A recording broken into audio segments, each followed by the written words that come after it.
Tyson Fury versus Arslanbek Makhmudov. This was a fight where the experience and the game plan just kept taking over round by round. Big cards, big names on it, so there was a lot of interest across the board. Right, I'm going to be honest, I haven't watched the whole card yet, but Jamie TKV took a loss against Richard Riakporhe for the British heavyweight title. And in a £150 catchweight contest, Conor Benn beat Regis Prograis by unanimous decision. With the headliner, this was about seeing where Tyson Fury is at, what he's got left. Hi, my name is Jacqui-Lee Pryce, former boxer, and I spent many years in the sport as a boxing coach and judge.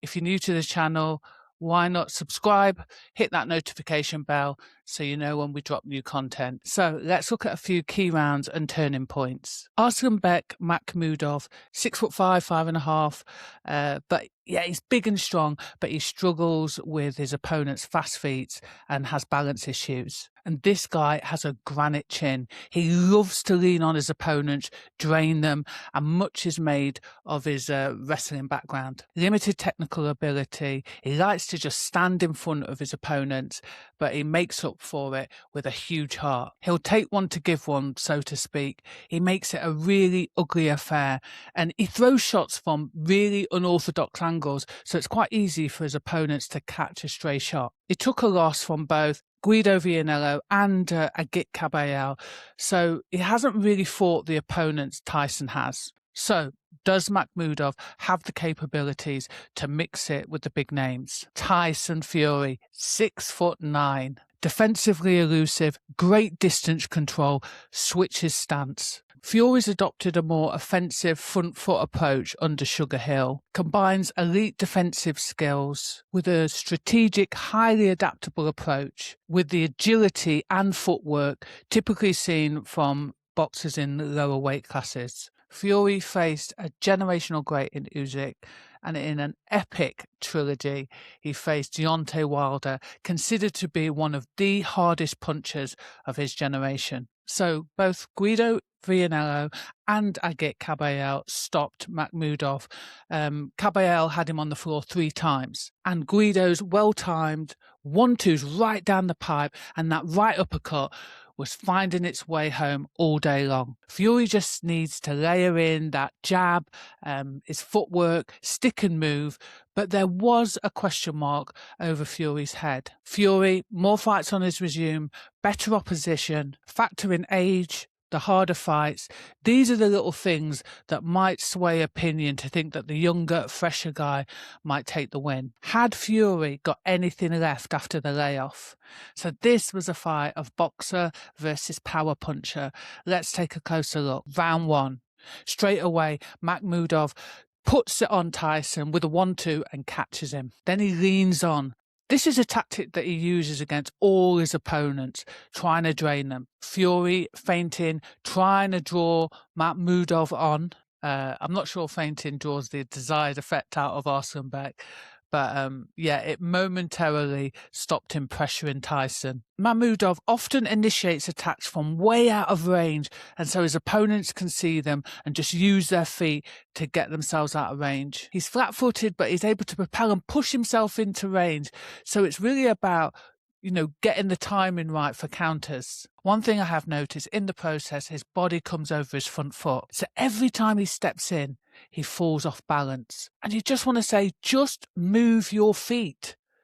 And I'll be honest, I blame his early coaches for this. This is learnt behaviour which has never been corrected. And just imagine if he kept it basic, ramrodded those straight shots right down the middle, how much more effective he would be. So Fury just has to take that little step, half a step out of range. Again, Makhmudov, a few attacks, then repeat. And Fury, I suspect because of a little bit of ring rust, he's making silly little mistakes and getting caught. But using his experience, he's now starting to tie Makhmudov up. Round 2, Fury feinting, trying to draw his man on, but he gets the timing wrong and gets caught with a lovely 1-2. So defensively, at the minute, Tyson isn't putting all those pieces together, and he's committing a rookie error going back in straight lines at times. Fury still struggling with the timing, but he's now using his more superior footwork, the angles, to get himself out of trouble. Arslanbek finding it difficult to get past Fury's jab. He keeps initiating unorthodox attacks, sometimes starting with the reverse 1-2, but that's hard to land when you're totally out of range. Makhmudov, with his slow, lunging style, falls onto his opponents with his full weight, often taking him and his opponent off balance, which then it's really difficult for him to be in a position to counterpunch. Fury connects with a lovely 1-2 right down the pipe and then follows up with a straight right. Makhmudov holds his hands either very low or is quite open down the centre, making it easy to penetrate his guard. And for the first time, we start to see Fury use angles, turn and pressure Makhmudov. Tyson is throwing that right uppercut, left hook, and then spinning off. Makhmudov has no reply and simply has to reset. In round 3, okay, you start to see Fury popping out his jab a bit more, just throwing 1s and 2-shot combinations and changing angle. Makhmudov has difficulty with lateral movement, and that's now starting to slow down his momentum, making him an easier target to hit. And we're starting to see Fury's experience come into play. Fury trying to go through the gears, pop with the jab, and we're seeing more variety to his work, and he's only getting caught momentarily with silly shots when he stops and admires his work. Round 4, Fury starts to throw that right uppercut, left hook, but it doesn't seem to be having much effect on Arslanbek, who just basically leans on and walks him back to the ropes. The old Fury is back. Every single shot is just pinging off Makhmudov, but the angles, the 2-phase attacks, tying him up. This is now where you're starting to see Tyson make the breakthrough. Tyson's actually turning him, outmaneuvering him, and even using Makhmudov's weight against him. Fury's getting confident, just flicking out that jab, going to the body, and those liver shots, they don't look like they're having much effect, but they're depleting Makhmudov of stamina. Slowly breaking down his opponent, and when he drops his elbow, he gets a lovely short-range left hook to the head for his trouble. There's limited inside work coming from Makhmudov. Out of the clinch, Fury does a lovely combination and just stops Makhmudov in his tracks. Fury is starting to take control. He's in his flow. Makhmudov, he's just walking forward, trying to detonate that right hand, and he's becoming a bit predictable. In the final rounds, Makhmudov, he seems to have found a second wind. You would have thought with all those body shots that he'd soaked up, he would have been showing signs of slowing down, but nope. Keeps lunging forward. And Fury's looking relatively fresh, and so he's drawing his man in, using some of his tricks from his bag. I love the way that not only does Fury like to entertain the crowds, he genuinely looks like he enjoys himself in there. And as Fury's confidence builds, Arslanbek, I think he senses that he's behind. He's losing his shape. He can't hit the reset button quick enough. His momentum slowed. He's just walking forward and eating shots. Fair play to Tyson, though. He's sticking to the game plan. He just gets back onto that jab, right uppercut. He's doing some really lovely work. He's in his element now. 1-2, right down the middle, spins his opponent, ties him up momentarily. And again, those long-range hooks finding their way home all day long. Good round for Tyson, and there's some pockets of really good work from Makhmudov.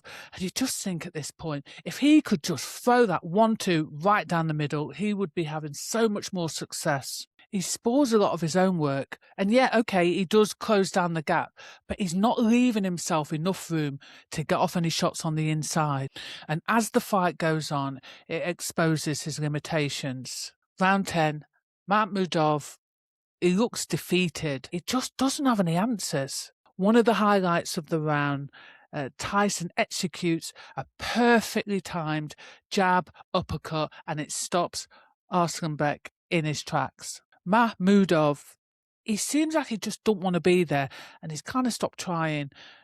Fury just keeps setting him up with exactly the same combination, and he falls for it each time. But I will say he instinctively chucks that backhand, so he's still pretty dangerous and things are starting to liven up. There's something about two big men in close range. anything can happen. Round 11 to 12, Fury is now mixing it up to head and body. He's just dominating. Makhmudov is still dangerous. He's still chucking those bombs, but there's less spite and intention behind them. And if you're in Makhmudov's corner, this must be really, really frustrating that he doesn't seem to make adjustments. Fury starts to unleash a series of right uppercut, left hook combinations. This guy's tough because most guys would have gone over from those shots at short range. Last round, just when you think Arslanbek has nothing left in the tank, he comes out on the front foot. But boxing on the back foot, Fury setting little traps, drawing his man on. He gets his timing and his distance right, and he chucks a lead hand hook. Tyson won by unanimous decision. He displayed his experience and IQ, and he broke down, let's be fair, a pretty immovable object. I'm not trying to be nasty, but Makhmudov is pretty limited and predictable. But, he's one of those guys you just cannot switch off until the last bell. So he's back. He called out AJ, who looked, to be fair, pretty vexed that he'd been put on the spot. But, judging by the attendance on Saturday night and some of the online chatter, people do want to see this fight between AJ and Tyson Fury. So, yeah, let's wait and see what happens. If you want an authentic voice in boxing, don't forget to like, subscribe, hit that notification bell, drop a comment in the comment section below, and thanks ever so much for watching.